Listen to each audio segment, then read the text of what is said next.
जय जगन्नाथ। आउ एक नुआ वीडियो रे आपण मानक स्वागत। आज आपण थंबनेल देखि जानि पारथिबे कि मु को विषय रे ए वीडियो रे कहबा पई जाउची।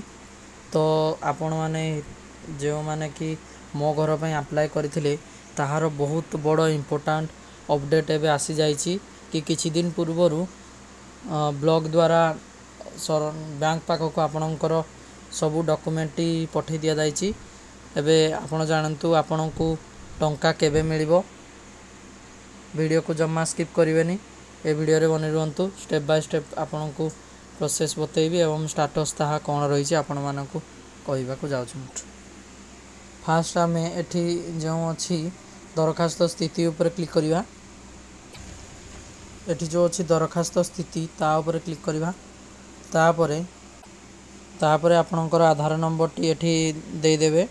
तापर सबमिट बटन ऊपर क्लिक करिवे। देखंतु आपन को एई भली पूरा डिटेल्स आपन को आसी जिवो।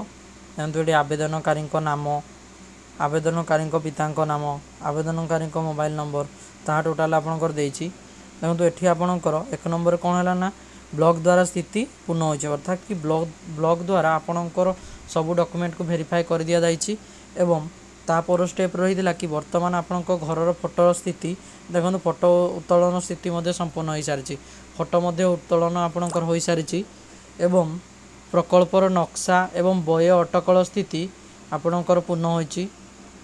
देखो ब्लॉक द्वारा जहाँ काम थिला कि ब्लॉक ताहार संपूर्ण कर सारी। एवं बैंक पाखक तापर जानिबा कि आपण आमको लोन मिलिबो कि नहीं।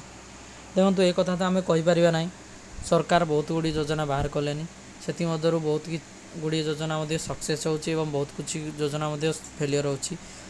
लोन देबा नेबा आपणकर टोटाल डिपेंड करे बैंक उपरे। जदि आपणकर निज नाम रे जमी थिबो ताहले आपण माने बैंक रु जाई आपणकर दरखास्त स्थिति जानि पारिबे कि बैंक रे जाई आपणको पचारि पारिबे कोन रहिछि प्रोसेस कोन करिया पे पड़िबो। ता आपणकर टोटाल डिपेंड रोची बैंक उपरे। जदि आपको बैंक लोन देवाई एग्री ताहले आपण लोन पाई परिबे।